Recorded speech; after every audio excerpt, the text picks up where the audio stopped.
Welcome to exam pool. पहला question हमारा है जीरोथैल्मिया आर्जिरोसिस किस विटामिन की कमी से होता है। तो किस विटामिन की कमी से होता है? विटामिन ए की कमी से जो है जीरोथैल्मिया आर्जिरोसिस रोग होता है। देखिए इससे और एक क्वेश्चन बनता है कि ये जीरोथैल्मिया आर्जिरोसिस जो रोग है किससे संबंधित है? किससे संबंधित है? आँख से। ये एग्जाम में पूछा गया है इससे क्वेश्चन। जैसे पूछेगा कि आँख से संबंधित रोग है तो कौन सा है? जीरोथैल्मिया। ये जीरोथैल्मिया जो है कहाँ होता है? आँख में होता है। और आँख में होने वाले रोग क्या हैं? जैसे आपका रतौंधी। रतौंधी किससे संबंधित है? आँख से। ग्लूकोमा, ग्लूकोमा रोग है एक। ग्लूकोमा किससे संबंधित है? आँख से। ट्रैकोमा रोग किससे संबंधित है? आँख से। मायोपिया होता है एक, मायोपिया। तो मायोपिया रोग किससे संबंधित है? आँख से। ठीक है, ये सब इसे पूछता है कि आँख किससे संबंधित रोग है। तो इतने रोग जो हैं आँख से संबंधित हैं। ठीक है, अगला क्वेश्चन प्रोटीन की कमी से होने वाला रोग है। तो प्रोटीन की कमी से कौन सा रोग होता है? मेरेस्मस और क्वाशरकोर। ये एग्जाम में कई बार पूछा गया है, प्रोटीन की कमी से होने वाला रोग। तो प्रोटीन की कमी से कौन सा रोग होता है? मेरेस्मस और क्वाशरकोर। दूषित जल के पीने से कौन सा रोग होता है? तो दूषित जल के पीने से कौन सा रोग होता है? हैजा होता है, पीलिया होता है, पेचिस होता है, टाइफाइड आदि रोग जो हैं, इससे ज़्यादा भी रोग हैं जो दूषित जल के पीने से होते हैं। ठीक है, अगला प्रश्न प्रथम विश्व पर्यावरण दिवस कब मनाया गया था? कब मनाया गया था? 1973 में। 1973 में प्रथम विश्व पर्यावरण दिवस मनाया गया था। और पर्यावरण दिवस कब मनाया जाता है? 5 जून को। 5 जून को पर्यावरण दिवस मनाया जाता है। ठीक है, ओजोन परत के क्षरण का पता सर्वप्रथम किसने लगाया? ओजोन परत के क्षरण का पता सर्वप्रथम किसने लगाया? जोसेफ फारमैन ने। जोसेफ फारमैन ने जो है ओजोन परत के क्षरण का सर्वप्रथम पता लगाया था।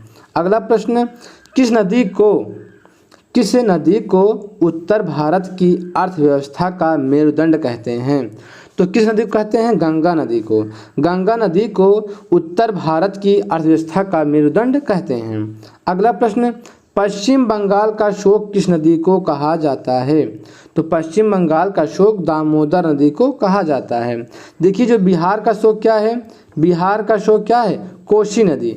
बिहार का शोक कोसी नदी। असम का शोक, जो असम है, असम का शोक कौन है? ब्रह्मपुत्र नदी। ठीक है, आपको याद करना है। पश्चिम बंगाल का शोक दामोदर नदी, बिहार का शोक कोसी नदी, असम का शोक ब्रह्मपुत्र नदी। ठीक है, अगला प्रश्न पारिस्थितिकी और इकोलॉजी, इंग्लिश में इसको इकोलॉजी कहते हैं, शब्द का प्रयोग सर्वप्रथम किसने किया था? तो किसने किया था? अर्नेस्ट हैकेल ने। अर्नेस्ट हैकेल ने जो है इकोलॉजी शब्द का प्रयोग सर्वप्रथम किया था। अगला प्रश्न देखिए कि पारिस्थितिकी तंत्र, इसको इंग्लिश में कहते हैं इकोसिस्टम। तो इकोसिस्टम शब्द का प्रयोग सर्वप्रथम किसने किया था? एजी टेंसले ने। एजी टेंसले ने इकोसिस्टम शब्द का प्रयोग सर्वप्रथम किया था। अगला प्रश्न कब किया था? 1935 में। 1935 में जो है किया था। अगला प्रश्न देखिए पौधे में भोजन किस रूप में एकत्रित होता है? पौधे में भोजन किस रूप में एकत्रित होता है? ग्लूकोज के रूप में। ठीक है, तो पौधे जो होते हैं अपना भोजन किस रूप में एकत्रित करते हैं? ग्लूकोज के रूप में एकत्रित करते हैं। प्रश्न वायुमंडल में आर्गन गैस कितना प्रतिशत पाई जाती है? तो कितना प्रतिशत पाई जाती है? 0.93%। 0.93% वायुमंडल में आर्गन गैस पाई जाती है। क्लोरोफिल के निर्माण के लिए किस तत्व की आवश्यकता होती है?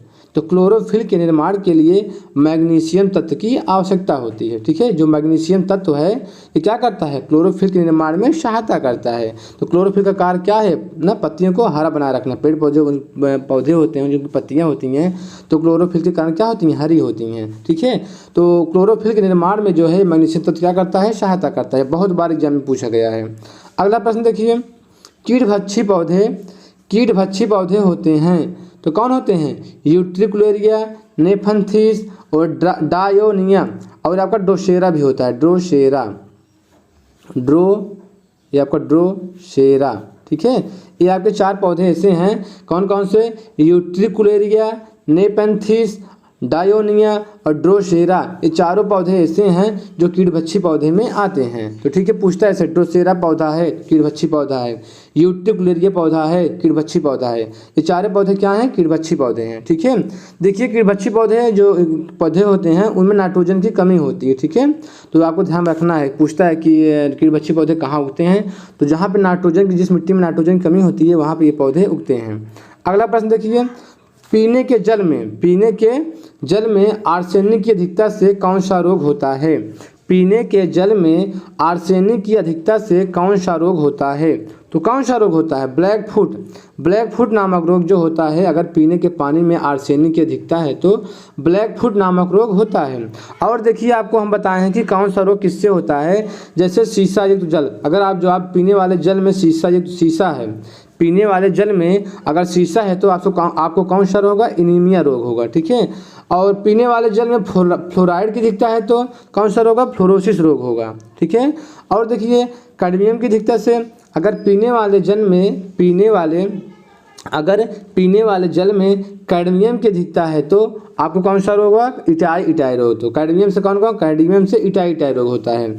और पारा की अधिकता से, अगर पीने वाले जल में पारा की अधिकता है तो कौन सा रोग होगा? मीना माता रोग होगा। ठीक है, अगला प्रश्न देखिए, नाइट्रेट की अधिकता से, अगर पीने वाले जल में नाइट्रेट की अधिकता है तो कौन सा रोग होगा? ब्लू बेबी सिंड्रोम रोग होगा। वाष्पोत्सर्जन क्रिया के लिए किस तत्व की आवश्यकता होती है? ये भी क्वेश्चन कई बार पूछा गया है। तो वाष्पोत्सर्जन क्रिया के लिए किस तत्व की आवश्यकता होती है? पोटेशियम तत्व की। पोटेशियम तत्व क्या करता है? वाष्पोत्सर्जन की क्रिया में सहायता करता है। अगला प्रश्न देखिए, वह मृदा जल जिसे पौधे अपनी जड़ों द्वारा अवशोषित करते हैं। तो कौन सा जल है, मतलब कह रहा है कि कौन सा जल है जो मृदा से पौधे अवशोषित करते हैं। तो किस जल को जो है पौधे अवशोषित करते हैं मृदा से? क्या जल को, जो इंग्लिश कहते हैं कैपिलरी वाटर। ठीक है, तो एग्जाम में बहुत बार क्वेश्चन पूछा गया है कि जो पौधे होते हैं मृदा से किस जल को अवशोषित करते हैं। तो किस जल को अवशोषित करते हैं? क्या जल को, और इसे इंग्लिश में कहते हैं कैपिलरी वाटर। अगला प्रश्न, सर्वाधिक उर्वर मृदा एवं मिट्टी है कौन है? दोमट मृदा एवं जलोढ़ मृदा। ये दोनों क्या हैं? बहुत उर्वर मिट्टी हैं। ठीक है, अगला प्रश्न देखिए, कवक तथा शैवाल के बीच सहजीविता का कार्य कौन करता है? ये भी एग्जाम में कई बार पूछा गया है। तो कवक तथा शैवाल के बीच सहजीविता का कार्य कौन करता है? लाइकेन करता है। ठीक है, आगे देखिए, लाइकेन किसका सूचक है? लाइकेन किसका सूचक है? वायु प्रदूषण का जो है लाइकेन सूचक है। अगला प्रश्न देखिए आपका है, सर्वप्रथम किसने बताया कि मलेरिया मादा एनाफिलीज मच्छर के काटने से होता है? तो देखिए सबसे पहले जो इसमें क्वेश्चन बन रहा है, पूछता है कि मलेरिया किस मच्छर के काटने से होता है? मादा एनाफिलीज मच्छर के काटने से होता है। ये भी ऐसे क्वेश्चन बन सकता है। और देखिए किस मच्छर काटने से, और सर्वप्रथम किसने बताया ये प्रश्न? तो सर्वप्रथम किसने बताया था? रोनाल्ड रास ने बताया कि मलेरिया जो है मादा एनाफिलीज मच्छर के काटने से होता है। इसमें दो प्रश्न बन रहे हैं। ठीक है, तो सबसे पहले बन रहा है कि मलेरिया जो है किस मच्छर काटने से होता है? मादा एनाफिलीज मच्छर काटने से। और किसने सर्वप्रथम बताया था? तो रोनाल्ड रास ने बताया था। ठीक है, अगला प्रश्न देखिए, डेंगू किस मच्छर के काटने से होता है? तो डेंगू जो होता है एडीज एजिप्टाई मादा मच्छर के काटने से होता है। ये दोनों प्रश्न बहुत इंपॉर्टेंट हैं। तो डेंगू जो है किस मच्छर के काटने से होता है? तो एडीज एजिप्टाई मादा मच्छर के काटने से होता है। अगला प्रश्न, नीलगिरी की पहाड़ियाँ किस राज्य में स्थित हैं? तो किस राज्य में स्थित हैं? तमिलनाडु राज्य में नीलगिरी की पहाड़ियाँ स्थित हैं। और अगला प्रश्न देखिए, भारत में सर्वाधिक क्षेत्रफल पर पाए जाने वाला वन है। तो कौन सा वन है? मैंग्रोव वन भारत में सर्वाधिक क्षेत्रफल पर पाया जाता है। अगला प्रश्न देखिए, भारत में कितने जैव मंडल आरक्षित क्षेत्र हैं? कितने हैं? 18 हैं। ये भी बहुत इंपॉर्टेंट प्रश्न है। और आपका लास्ट क्वेश्चन है, कृत्रिम वर्षा के लिए किस रसायन का प्रयोग किया जाता है? तो किस रसायन का प्रयोग किया जाता है? सिल्वर आयोडाइड का प्रयोग कृत्रिम वर्षा के लिए प्रयोग किया जाता है। ठीक है दोस्तों, आज का जो हमारा ये 25 क्वेश्चन कंप्लीट हुआ। तो दोस्तों जो हम क्वेश्चन लाते हैं बहुत सेलेक्ट करके क्वेश्चन लाते हैं जो एग्जाम में पूछा गया होता है।